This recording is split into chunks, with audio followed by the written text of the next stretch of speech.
I am so happy to introduce our guest for tonight. Maira Garcia is here from the New York Times. Let's welcome her. And I met Maira, this is my 9th year at Texas State, and she was in the first class of students that I had as an undergrad.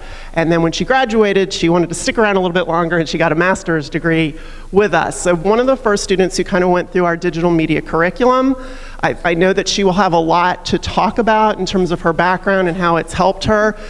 She has progressed from our program. She worked at the Statesman for a little while and then moved to New York to work at the New York Times and has a couple different positions there. And we're very proud of Maira in terms of just sort of blazing the trail to show that students from Texas State can go out and work at world-class organizations like the New York Times and not just work, but really contribute to the strategy. And we have Jordan Brown, one of our graduate students, and we thought it would be a great conversation for Jordan to lead the conversation tonight, to have one graduate student talking to a former graduate student. Maybe Maira can give him some advice as he's about to graduate. And we really look forward to you all having some good questions for her, because she was just in your shoes, really, it seems like just yesterday. Seems like very normal to see Maira floating around the hall here. So I will turn it over to Jordan and Maira. Thank you very much, guys. Thank you. So welcome, Maira. Thank you. Very nice of you to come back and talk with us. I thought we could start where you're at now and then work our way back to here. Sure. So can you tell us a bit about what you do at the Times? I am a senior staff editor on the homepage, so basically I'm responsible for putting together nytimes.com as you see it. So when you go directly to the website, and really it's a collaborative effort as well. I have editors and editors who have editors, so there's a lot of eyes always looking at our work. So a lot of my job consists of writing headlines, summaries, finding photos to put in our photo spot, also looking for breaking news to alert the rest of the news desk. I'm part of the news desk department, which essentially is like the last set of eyes before anything goes out in print or on the web. So we're sort of the overseers of everything to make sure everything's just pretty much perfect before the audience sees it. And how did you get your job at the Times? It was kind of a journey, you know. I met Aaron Pilhofer, who was the editor of Interactive News at the time, many years ago when I was a graduate student here through Cindy, and he came to speak on campus, and yeah, exactly, just like this. And we just, kept in touch over the years. And when they were looking to expand their social media team, he reached out to me. Him and his deputy at the time came to South by Southwest, and they asked to have dinner. Initially, I really thought it was just dinner. I was like, oh, I get to have dinner with New York Times people. And they were actually recruiting, and I caught on very quickly at the beginning of that dinner. I was like, I better say the right things right now. So, from that, they invited me to come up for an interview. 6 months later, it took quite a while. They finally sort of worked out sort of the bureaucratic part of it to hire people. I didn't get hired onto the social media team, but I did get a job offer for a web producer position, and initially, it was a tough decision in that it was hard to leave, Texas and my family, but it was also just such an amazing opportunity. And I remember talking to Aaron over the phone, asking him, should I take this job? Should I do this? He's like, you will be working with some of the smartest people, in the world, who really love and care deeply about journalism. This opportunity just doesn't come around every day. And so, I really took that to heart, and I was like, okay, I have to do that. And plus, my then fiance, now husband, was like, you have to go. And so I went, and so I've been there ever since. Cool. And what year was that? 2012. I started in end of October 2012. Funny enough, it was right when Hurricane Sandy hit, so like I immediately got to work when I got there. And so Aaron was recruiting you then because of your work, I assume, at The Statesman, where you were doing social media for them? Yeah, I was the social media editor at The Statesman for about a year and a half. Before that, I was a night web producer. Robert Quigley, who had previously been the social media editor there, decided to take a position at UT to teach, and so the opening came about. And initially I was like, they must think I'm crazy that I've only been at The Statesman for a year and I'm applying for this, but they liked what I had done so far, and I really just, Robert Quigley was a great mentor for me there at The Statesman, and really showed me the ropes in terms of how The Statesman did social media. And I got the job, and I tried to sort of expand our efforts in social and do new things and work with the analytics and different tools to get our journalism out there. Right, so before then you were at The Statesman, you were here. Yeah, that's right. I was a TA. I did the new media program under Cindy, and it was just a really great and enriching experience. Like, not only did I do the research aspect that comes with the master's degree, we also had a lot of skills-based, sort of learning throughout the program, which was just indispensable. Like, when I finished my undergrad, I knew how to code a little bit, but I was like, I really want to go deeper into this, and what does it mean? And just being sort of an analytical person too by nature, like it just, the thought of pursuing a master's degree in media really appealed to me. So, I learned how to code, like, I can build a website by myself now, and, work a CMS. And so all of those skills are just so essential for my job now. Like, everything that I learned here just built upon, everything that I've worked on and have done in my career. So it was going to be one of my questions, sort of what you learned here that you've been able to apply at both The Statesman and The Times. So it sounds like CSS, CMS, HTML, anything else that sort of really helped you along the way? Yeah, I think we sort of touched into more of the computer programming and working with data. While it's not something that, I know how to do very well, I think at the very basic level, like understanding what it is and how it works and why it's important is important in a job like mine, where, we're combining all of these things together that our data journalists put together at the Times, which they, do amazing stuff all the time and never really cease to astound us.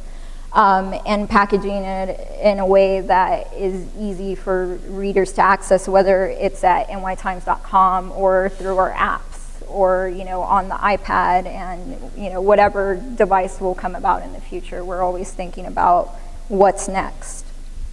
I think we've asked this question of everyone that's been here, but what do you wish you would have learned at either undergrad or graduate level?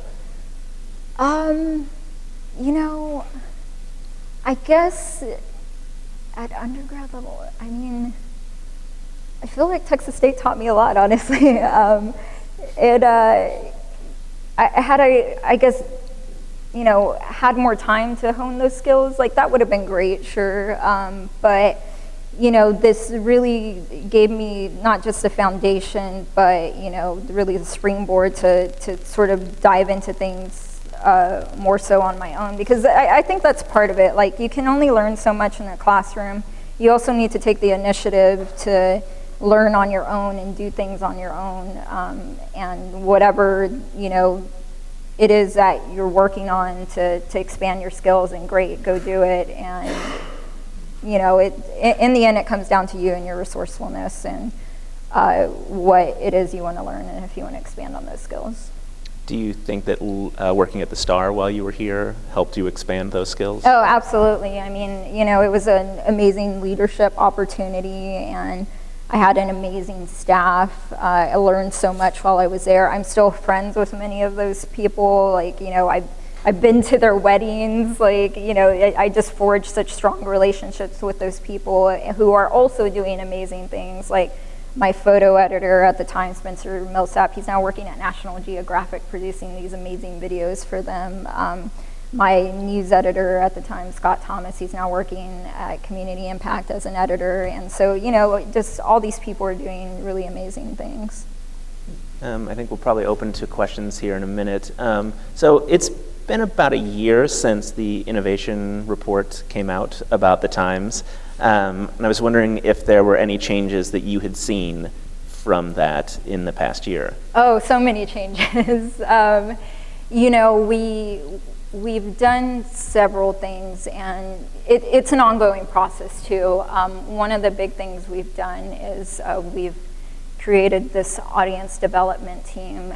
We're looking at ways to, you know, expand our social media reach and look at ways to interact with millennials, because that's an audience that we really need to focus on, you know, grabbing their attention. Because I think the innovation report, you know, really opened our eyes to the fact that, yeah, you know, places like BuzzFeed are our competitors. I mean, we don't want to be BuzzFeed. Like, we're not going to start making listicles about, you know, whatever. But I think it sort of made us think more about how we put our journalism out there, how easy it is for us to put together, you know, an interactive, or how functional our CMS is for our reporters, our copy editors, even the people who, you know, lay out the print pages. So we've really focused on sort of making all of these tools easier to use so we can put, you know, our journalism out there in different ways. In addition to that, you know, we've really focused on expanding mobile and making our mobile team bigger, and we're going to release a new version of our core app in April, along with the Apple Watch. We'll have an app on that as well, which we've already started training on, which has been just a really fascinating experience. And we look at analytics, I think, a lot more than maybe when I started there. And I know before, you know, even I was there, it's definitely been like a cultural change there. NYT Now, which is sort of our app that, you know, is targeted toward millennials. We're going to make that free very soon in May as well. We just announced that today. So, you know, a lot of things have changed because of that report. And I think we sort of know what we need to do to, you know, just make our journalism easier to access for different audiences, because we know how important mobile is now and how we need to just, you know, make our presentation better. So that I've heard people talk about, you know, like moving to digital is obviously very important for really everyone, but this idea then as well that like mobile is really sort of the future, that people aren't even reading on desktops anymore. Yeah, you know, we've had a lot of interesting conversations about, you know, especially me being on the homepage team, like, will we have a homepage in a few years, or what will the homepage look like? Will it look the way it looks now? You know, those are, we're not certain what those answers are at this point, but I think the fact that we're thinking about it is good, and that we're aware that, you know, we don't have to stick to this template. And if we're going to make, you know, a big change and we do it, then we know a lot of eyes are watching us too. We'll get, you know, either a lot of good or bad feedback depending on how it goes, but we know we sort of set the, you know, the tone, if you will, for how other people will present news. So yeah, there's been a lot of interesting discussions about what that will be like. Do you want to open up to some questions from?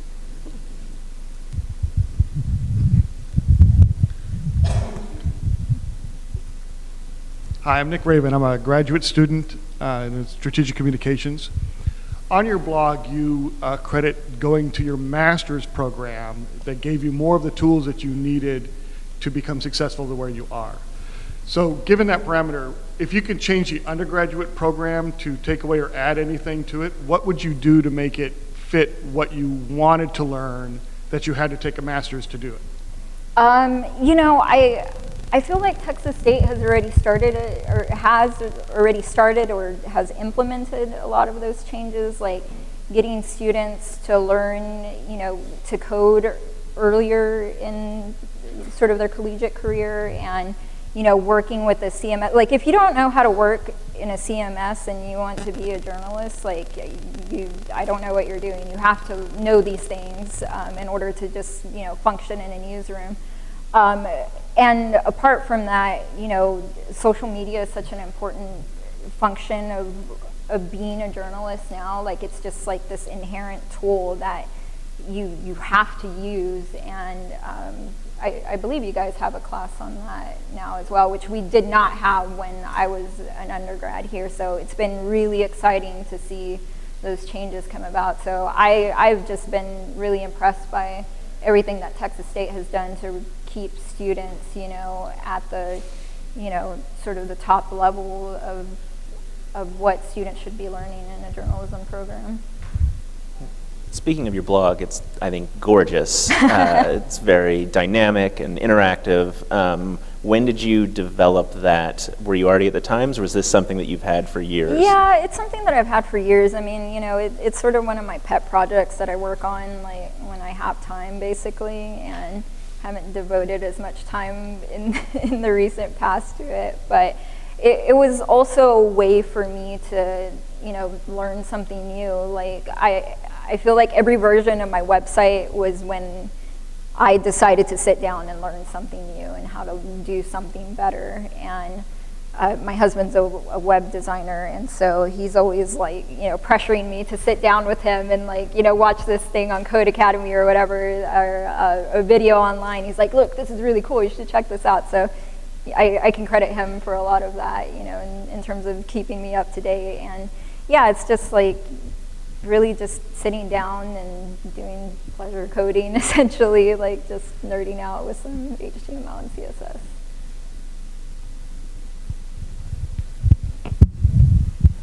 What benefits do you think having that blog has brought to you specifically? Because, I mean, you know, we do it for fun, but have there been specific benefits to having it? Yeah, I mean, you know, it sort of gave me a chance to connect with other people who, you know, could see sort of my work, and it's like, you know, in addition to being able to build this thing, I can also write and edit, which is such an essential function in my position, because you need to know how to code and you need to know how to write a really great headline, and they expect you to do it really quickly and really well. So all of those things, you know, sort of come together. And then on top of that, you know, being able to, you know, whatever post I write, you know, I post to either Facebook or Twitter, and you know, creating that interaction as well helped me to, like, connect with a lot of really great people in the industry. And, you know, journalism is a small world. Like, you know one person, you'll get to know another, and those connections are really important, you know, throughout your career, especially if you're, you know, looking for the next thing, or even if you're not looking for the next thing and the next thing finds you, like, that sort of helps with that.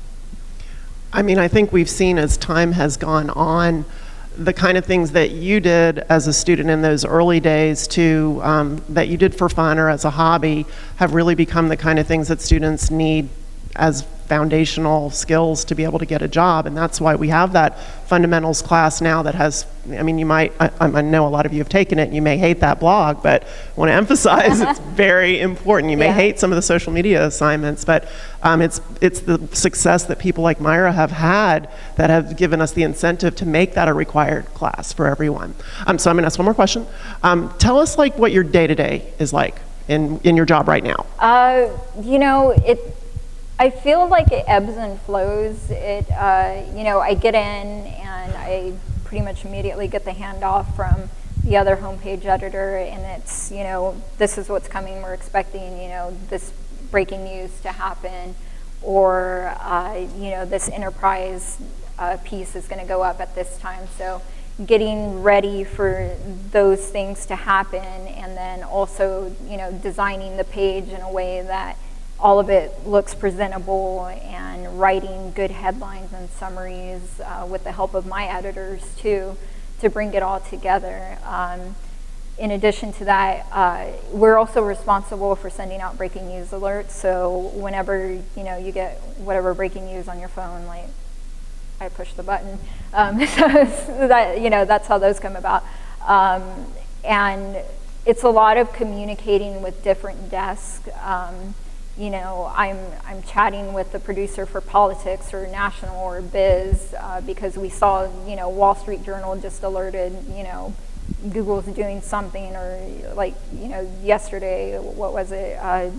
Google was getting antitrust charges from Europe. So it's just constant communication with lots of different desks and with our editors, and just all in an effort to get that news out. Hi, again.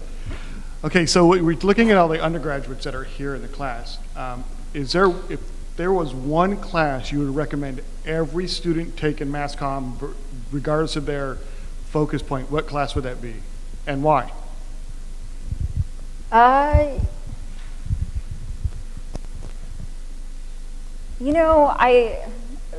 probably, what was the basic sort of web class? Web design, yeah. I thought that, because that's sort of combined not just the coding aspect, but we also we wrote things, we made videos, we worked on interactives, that sort of combined everything together that I feel like is so essential to a job like the one that I have. And I feel like that's really where journalism is going. If you're not going to be a reporter, which not everyone becomes a reporter, if you're more interested in sort of editing and presentation on the web, that sort of course really set me up for everything from that. That's where I learned the basics and expanded from there. I thought, yeah, without a doubt, that would be the most invaluable classes I had. We have these really core reporting classes that are important to learn the basics, but beyond that, what's going to get you the job is these other skills that are really important to have in the newsroom. I feel like I should pay for all these classes.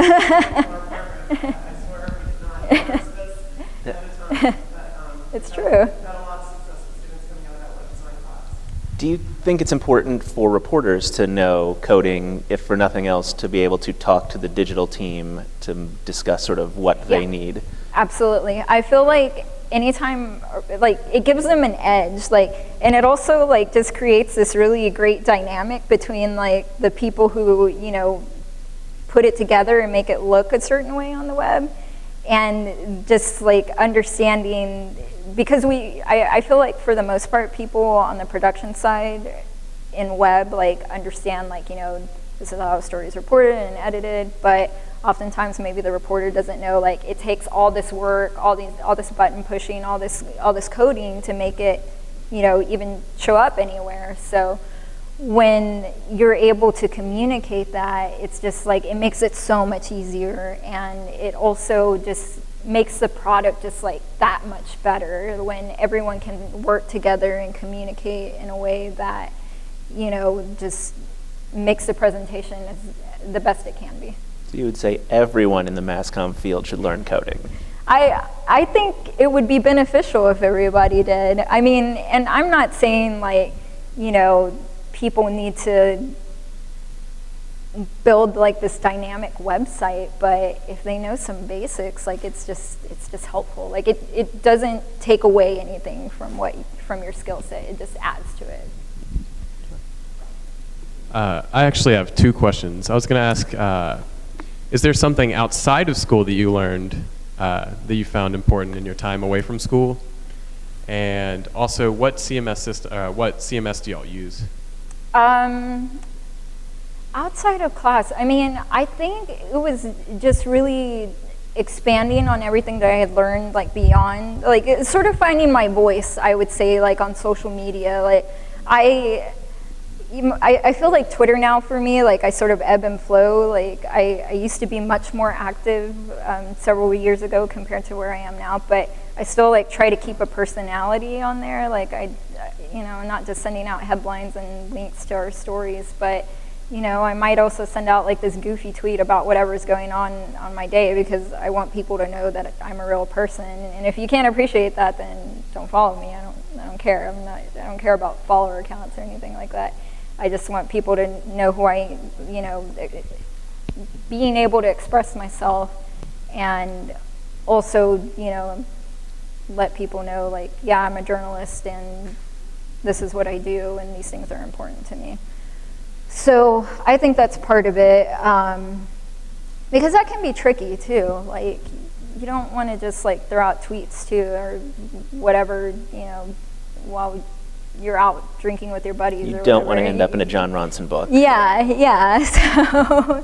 So, it's a balancing act and just having some personality on there. As far as our CMS goes, we have a proprietary CMS. We have in-house developers who build all these amazing things for us. They are really the geniuses at work there. It's called Scoop, and we have like a new release like every few weeks, which just amazes me. Like, newsrooms don't typically have those types of resources. It's not every place has that, so I'm really like always happy to see like all the great things they do, and they're always looking for feedback too. They're always asking us, how can we make this better for you to use, because everyone needs to use it, and we're moving in a way that we're trying to get pretty much everyone from the reporter, down to the producer who has worked with CMS the entire time, comfortable with using it. And we're about 50% there. Like, our copy editors now edit in our CMS, whereas we used to use CCI to do that. So they made it like the interface like really user friendly, and it just looks really nice and it works really well. And so that's integrated also with our print layout. So, they're able to do all these things in one space without having to, use different systems. And it just makes the workflow like so much faster and easier. Especially, we're always thinking digital first. Our most important journalism should hit the web quickly as soon as it's ready, and it's been through the vetting process and the editing process. And yeah, we're lucky enough to have a really great system that makes that really feasible. I was wondering then, could you talk a bit about your online brand now versus when you were in school, and how important it was to develop an online persona and brand? As I mentioned, like, I really tried to have a personality with my social media accounts, and part of that has also been sort of experimenting in different areas. Like, I really love Instagram. I use it a lot now. And I have a 15-year-old niece who, I always ask her questions about what's going on in social media and how do they communicate. So it's really fascinating to me to hear what people her age are using. And she's like, oh yeah, we all use Instagram, and some of us really use Twitter, and nobody's on Facebook anymore. And it just makes me laugh because, all these things that I had been using for a long time, I've sort of shifted to understand how other people are using them. And you have things like Snapchat now, and just things are coming out all the time, and it's just really important to, at the very least, know how it works, knowing what audience is there, and just being yourself, basically. Just be yourself, and but also with some constraint, share some but don't share it all, and be professional. Anything that's on the internet is going to be on the internet forever. Even if you delete it, chances are it's going to end up somewhere. So it's really important to just, be good at what you do. And, now I think I feel like being at the Times, like initially I was a little afraid, like how can I like assert my voice in a Timesian way and still have personality? And then eventually I realized it's the same, you know, it's not any different. You can still be yourself and, you know, be professional and, you know, just having the awareness that those two things are important, then, you know, that'll get your personal brand in shape. I've got a question, Myra. Have you been to any Offspring concerts lately? I have not since our Not since we went. our Offspring concert. That was awesome. Yes. We were both in the grad office one day. We're like, "Did you know the Offspring is playing a show at Stubbs?" And we just decided, let's go. And we It's gonna be went. awesome. It was So a great that was time. cool. You talked about, when I was at South by this past year, I heard their social media editor talk about the Dean's List. Mm-hmm. Are you involved with any of that? Oh, Can the you Dean's explain List. that a little bit? Oh man, yes, I am. So the Dean's List was like this thing that was, I think the first couple of weeks we were all like, what is this? What are we doing? And essentially the Dean's List is stories that are prepared ahead of time. They are, you know, vetted, copy edited, and ready to go. They have headlines, everything, and they are not necessarily like a breaking news sort of situation, but more features that we feel at a certain point in the day will garner good readership. And generally they do when we have a certain times throughout the day where we're like, okay, the Dean's List story is going to post at this time, and so we get it on the homepage, you know, we get it on mobile, and then we just sort of track from there how it's doing. And yeah, sure enough, oftentimes you'll see it like spike right up because we notice, you know, ahead of time that it's a good story, a good topic that we think will resonate, and it does. Yeah, so they're just kind of like meetings to what needs to be top of mind. What does everyone need to know about, and how are we going to provide that digitally first? Right, Okay. yeah, and you know, and that's really the central element to it is the digital first notion. It's like we're not waiting around for print close to happen, which our print edition closes at 9 p.m. So like waiting around until 9 p.m. for this story that's really great, and it'd be really great if it got, you know, a strong readership earlier in the day. You know, let's forget about the print deadline and just think about getting it on the web as soon as it's ready, so it has a better chance of, you know, getting more reads, basically. One more thing real quick. When you were a grad student, you were the editor of the Star.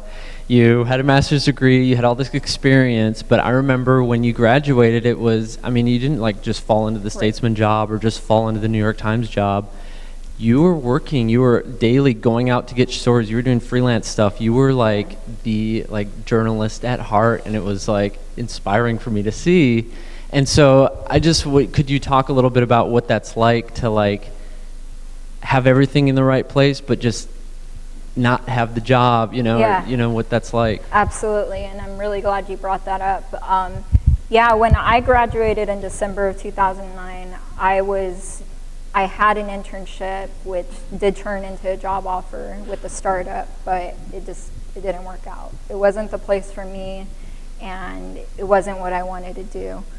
And so I left, and I didn't have a job, and it was hard because I was like, well, I had worked, you know, really hard throughout my collegiate career, and I was, you know, editor of the paper, and what am I going to do now?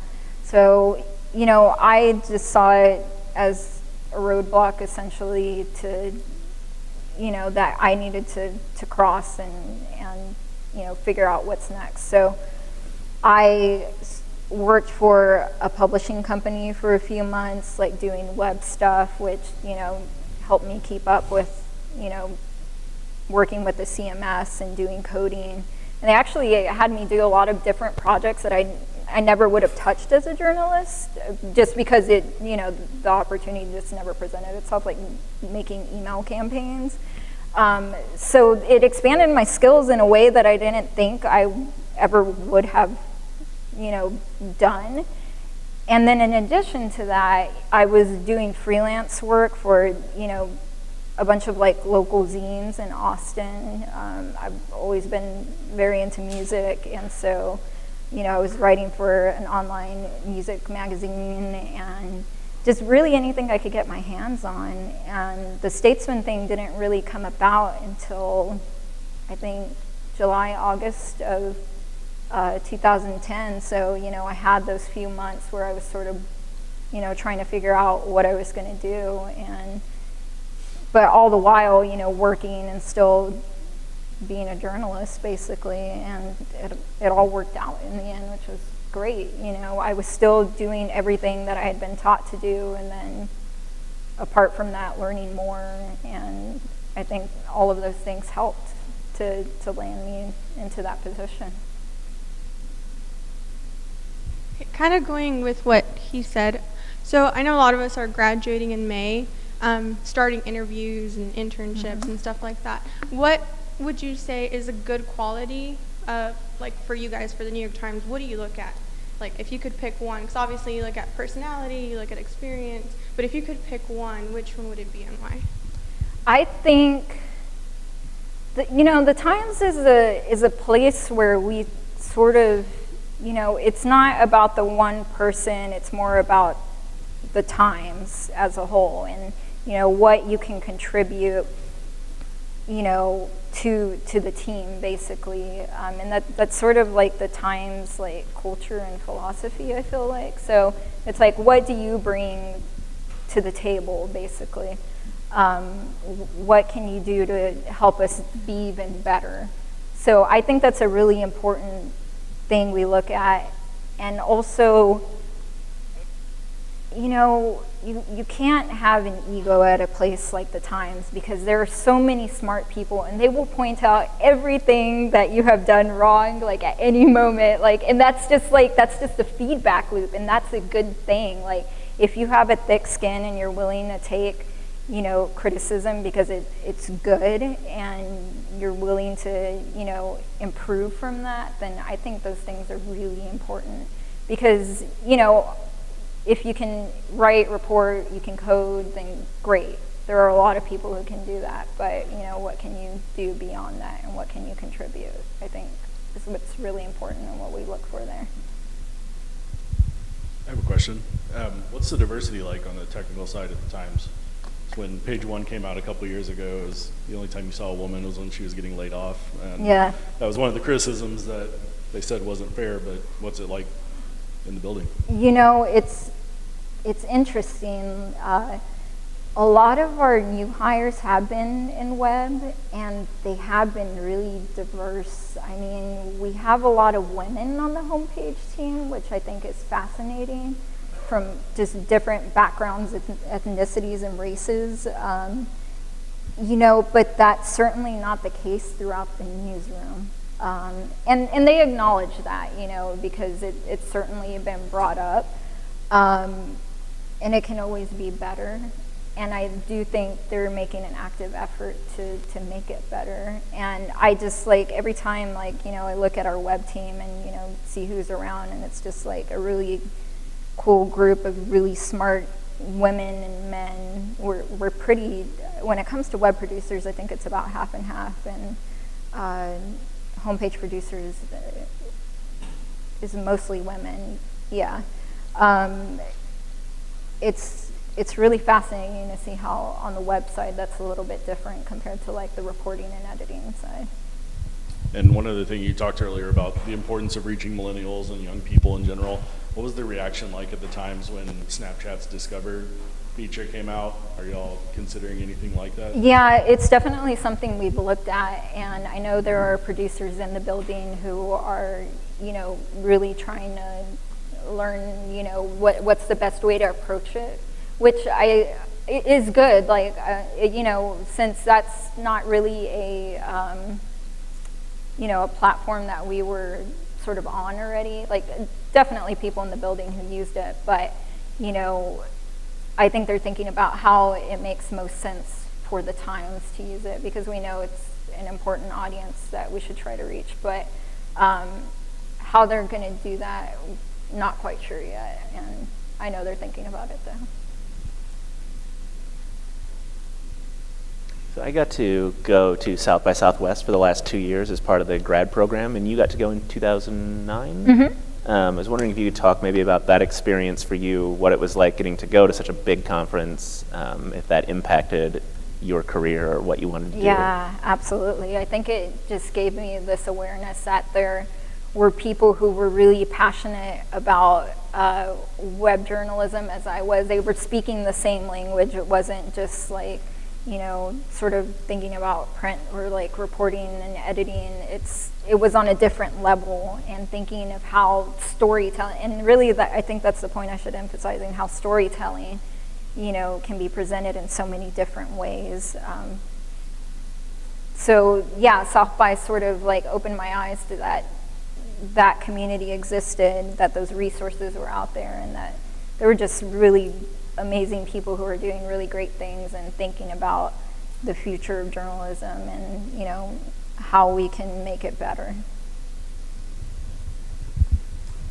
Hey, you mentioned with your Dean's List stories, like thinking, let's not wait for the print deadline. What's your response to journalists who still think that sometimes it is better to break on print? Do you guys ever make the decision to not break news online and wait for print? No, never. And you never should. You know, if we have something and we know it, then we're going to get it up as quickly as we can. We're still going to go through our process, which, you know, might be slower than other newsrooms, but if we know something is happening, we're not going to sit on it and wait for print. And I think that's the biggest thing, the biggest takeaway from all of our digital first initiatives is we're not waiting around for print. We're just going to do it. You talked earlier about you got this job by keeping in touch with someone who worked at the New York Times. What is some advice you have for us when we network and meet professionals? How do we keep in touch with them? Like, how did you go about that? Right. I don't know. I think it was just really natural, like whether it was just like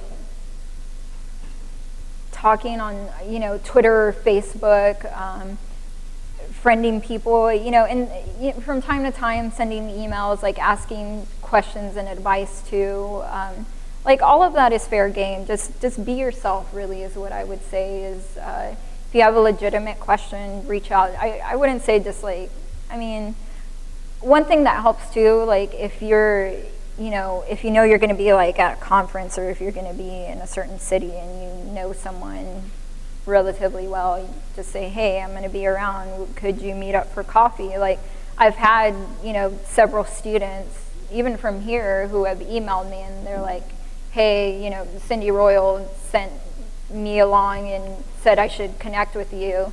And that very basic, just like saying hi and introducing yourself, like I'm always up for, you know, coffee with a Texas State student. I'm more than willing to do that. And I think a lot of, you know, people who work in the industry are always, you know, interested in meeting young journalists out there who, you know, are passionate about the work, and, you know, people love to talk about themselves. So of course, you know, I'd be more than willing to share whatever information I can provide. And I think a lot of people feel that way too. So just, you know, don't be shy about it. Reach out and just be yourself. But buy the coffee. Maira was particularly good at networking, and she made it very easy. It wasn't like a kind of a thing that was difficult for her. I think you made it like it was part of your life. You made yourself part of a community. There's give and take in a community. So I think there's a lot to learn from the ways that she did it. And I'm glad John asked that question about the, you know, all this stuff didn't come easily. You had that period where you were wondering if all this work was going to pay off, and I'm sure that there were doubts with that as well. But that's not what I'm going to ask you.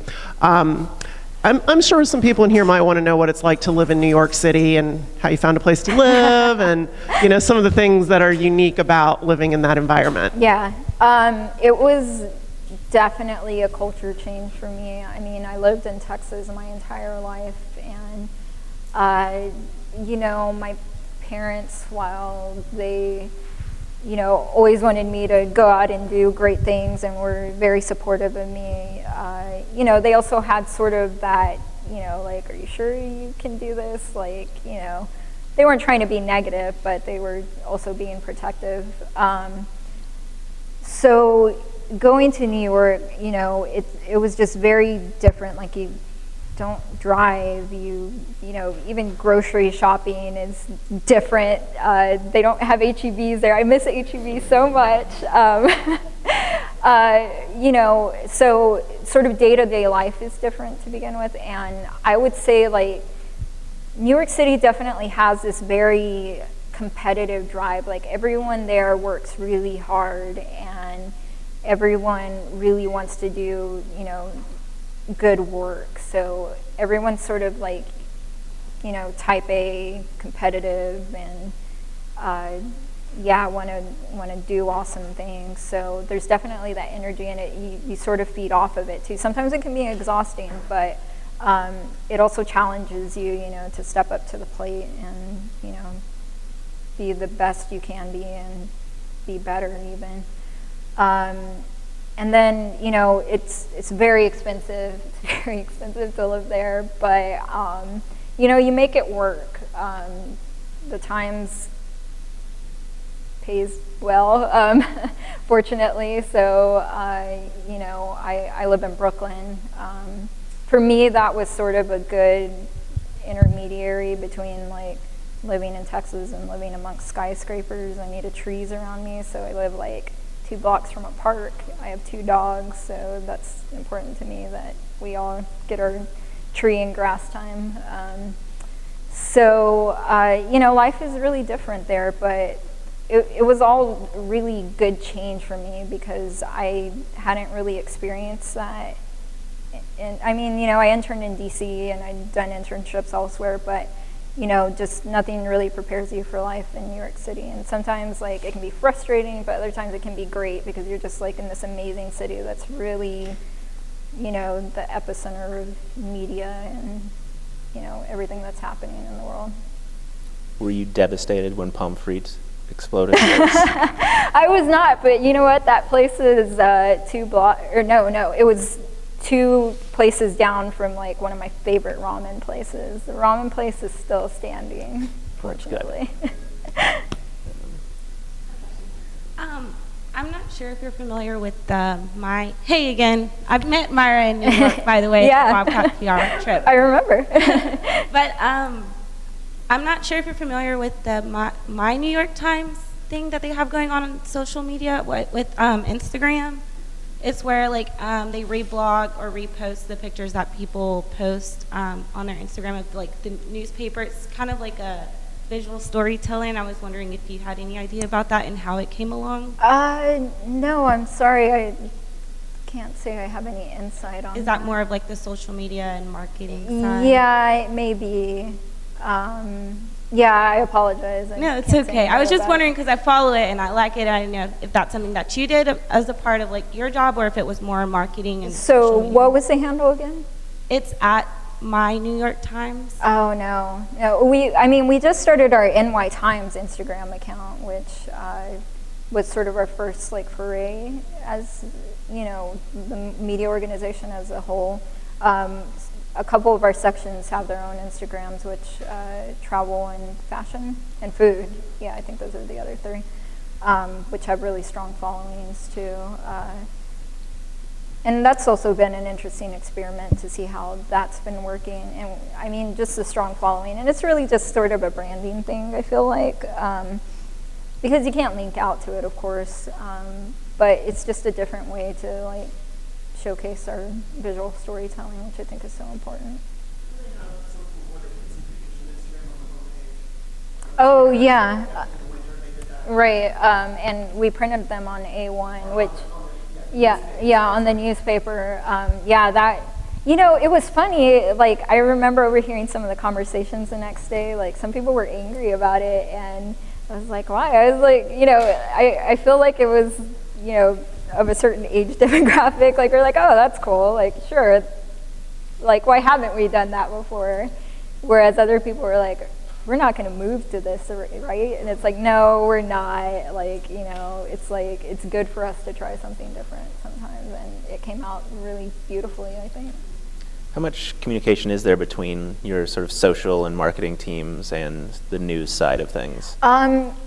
It's definitely expanded with our audience development teams. I couldn't say particularly how much, but I know it's definitely evolved, and the sort of analytics part has become a more central part in the newsroom, which it wasn't before, so it's something we pay attention to more now.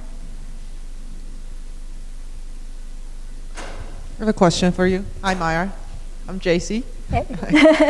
So we all know you have been at the Times for more than 2 years right now, right? Mm-hmm. So could you share with us maybe 1 or 2 examples that are the stories or projects you participated in so far that made you think, wow, this is why I'm in this business? Yeah.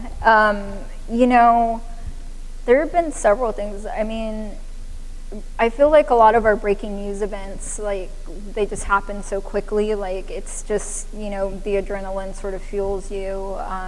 And then even when we're having things like, you know, State of the Union is a big deal for us because we really have to basically hack our homepage and, you know, create this totally different presentation, and we're really like pushing the limits of our CMS sometimes. But it's always like fascinating to sort of be the lead on that and making it all function and look good. And, you know, I have my editors, you know, asking me if I can make something look a certain way, and oftentimes I like stay quiet for a second and I'm like, I'm not sure, but let me give me a second to figure it out. And yeah, you know, I basically, you know, thrive on that sort of work and dynamic. You know, I was there for election night too in 2012, which is really exciting to be like in the New York Times while, you know, general election is happening. And you know, a lot of our, when we have a, you know, really famous person pass away, like, that's always a really big deal because we consider ourselves, and I think everyone considers us like sort of the definitive word if somebody really important dies, like, and we post it, then everyone knows it's true. So those sort of breaking news events are really great to be a part of. You mentioned BuzzFeed earlier. So at South by, the CEO discussed their content delivery system and how BuzzFeed doesn't care where you consume it as long as you consume it. It might be a sensitive subject since you're actually on the homepage team, but what is the Times philosophy on that? And I know y'all do post video directly to Facebook and stuff like that, but what is y'all's overall arching philosophy on where people consume your media? I think it's definitely evolved in the time that I've been there. You know, now that Facebook is going to post content directly to, we're going to be a part of that initiative. So understanding that those clicks don't always have to come from, you know, directly our site. I feel like we're sort of touching in that direction, but you know, I couldn't say for certain what the higher ups have in mind in terms of, you know, where that's going to go. But I think there's definitely an openness to think about it and discuss it, which is good. And I think that at its very basic level is really important. And do y'all face pressure from the business side about clicks, or do y'all just get enough traffic to where you don't really have to worry about that? No, I mean, that's not really a pressure for us, I would say. Like, you know, it is and it isn't. Like, we know traffic's important. We want people to come to our website and we want people to read our content. But, you know, our most important mission is to provide great journalism. So that philosophy is still, in place. So, I mean, so yeah, I wouldn't necessarily say there's like direct pressure, but we're thinking about ways that we can improve it all the time. Also at South by, the CEO of Thrillist talked about specifically the Times needed to adopt sort of a more BuzzFeed style branded content. Is there any thoughts in the newsroom about sort of branded content at the Times? Yes, Warby Parker was, Oh, I see. And Yeah. that big sort of like, because it's an intellectual eyeglass company, sure. that like it would pair beautifully with the Times. There, not that I've heard of. Could there be discussions like this? I'm not sure, to be quite honest. But I think, we think about those things. But really our focus right now is just on our journalism, and whether or not we move beyond that, is at levels much higher than mine. But, I don't know. Is it something worth considering? Maybe. Oh, okay. Yeah. With regards to where you're working now, do you see yourself still working with New York Times in like 5 to 10 years, or there's certain things you would like to start on your own and just go independent? I'm not sure. I love the Times. It's been such a fascinating place to be, and I love my colleagues. Like, they're all just really amazing. I'm not sure what the future will hold. I think in the back of my mind, and I think a lot of people think about this, like, creating some sort of startup, and I've definitely had conversations with friends of mine who are also journalists, but I don't know. We'll see what the future holds. I know I'm happy at the Times, and I think they're happy with me, so I hope to still be around.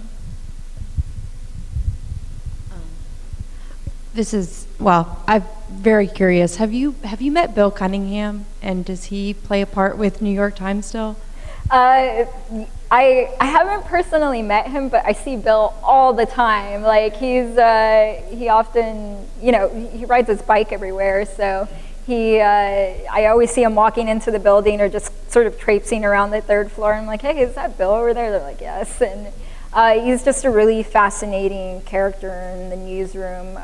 I shouldn't say character, just personality in the newsroom. He's been like this really important figure in our style section for so long, and people know him, and he's his own brand, essentially. He still has his the big style posting that comes out in print on Sundays, I believe. That comes out every week. He also has this video that is produced every Sunday morning as well, of sort of the fashion topic that he comes up with for that week. So he definitely still plays an active role, and I'm sure we would miss seeing him around if he wasn't. And I don't think he'll ever stop. He's just like that. He lives and breathes for that. I've got a question about just the world of freelance versus the world of having that full-time job. I know there's pros and cons to both. Can you talk about just students that might see freelance as an option? Which job should they take? Yeah. Which should they not take? Just kind of the pros and cons of both worlds. Yeah, I mean, freelancing, obviously you set your own schedule and you do as much or as little as you want. And sometimes it's hard, it's hard to freelance, and I commend anyone who does it and does it really well, because it's not easy. So, the first part is finding places to, freelance for, so building up sort of a client base, if you will. And, just actively pursuing leads. I mean, oftentimes, it is writing a lot of stuff that isn't so great, but it pays money. And maybe doing something that's really cool but doesn't pay as well. Like, there's trade-offs. And eventually you will get to a level to where, you know, you can land those bigger assignments that do pay really well. It just takes time, and it takes a lot of effort.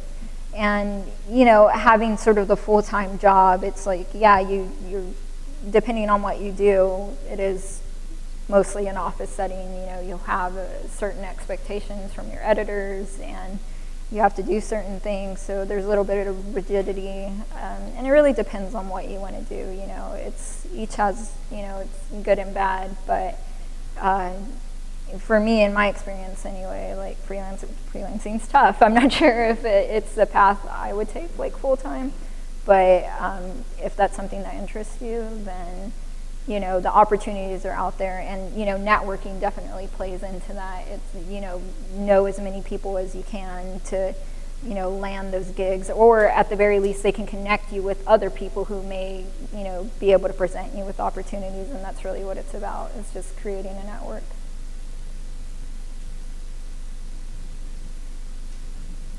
You went straight from undergrad to graduate, right? Mm-hmm. What did you think the benefits of that were? Well, I mean, I think it sort of kept me in the, like, focused on being a student. Like, I still had that mindset, like, you know, I have to study, I have to write a paper, I have to work on this project. So, you know, it was good in that regard. You know, would I do it, like, if I had to repeat it, would I do it again? I don't know. It depends on, you know, just a lot of factors. I think at that time it was the best decision for me, and I'm glad I did it the way I did, because it worked out for me. You know, whether or not that's the case for everyone else, I mean, a lot of people will go out into the workforce, get skills, and then come back to graduate school, because graduate school it requires a lot of time and dedication, and then also the thought of, like, you know, is this something that you want to, you know, dive into further to, like, get a PhD? So those are all things you have to sort of factor into your decision into going into graduate school, I feel like. For me, I mean, I think I always wanted to keep that option open. When I was a TA here, I loved it. I really enjoyed it. So I think in the future, you know, should I decide to, you know, leave media, then Come back to Austin. come back to Austin, teach here, you know, just keeping my options open, basically, because I did enjoy it.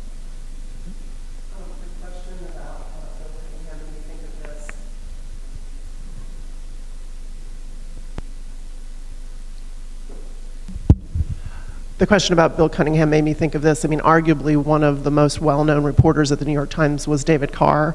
You want to talk about how the newsroom has reacted to his passing recently?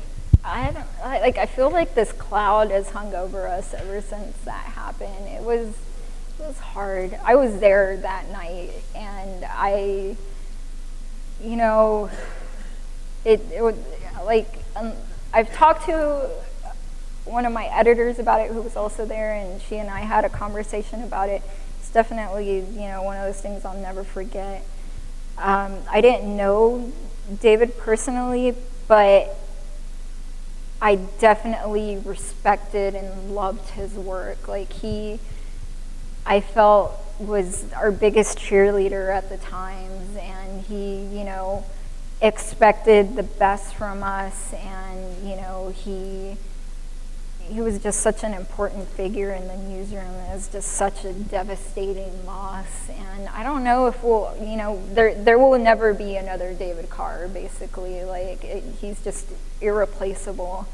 And, you know, I miss reading Media Decoder. Like, it's a whole, literally, on Sundays, like, and, you know, just even his presence in the newsroom, like, he just had such a tremendous impact on so many journalists in the news, in and out of the newsroom. I mean, when he passed, just like, it was insane. Like, you know, I think the whole media world was in mourning. It was awful.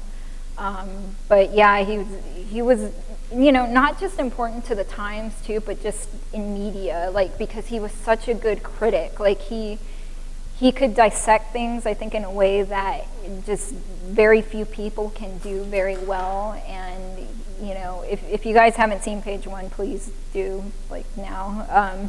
He was just such an important figurehead in terms of, like, what media needs to do to survive, and he was just always thinking about these things and really stating them eloquently.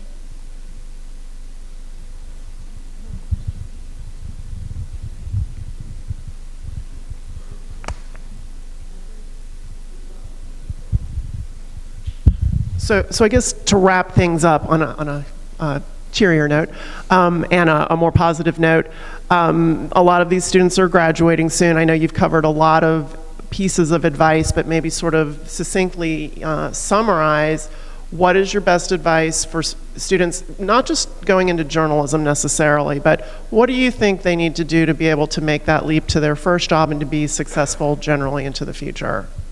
What should they do right now? What should they do right now? They should, there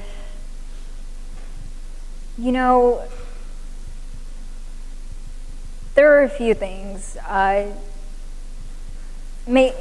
Don't forget about those connections you make. Those are so important, whether it's with your professors or, people that your professors have introduced to you. All of those people, they're your network, they're your contacts, keep in touch with them.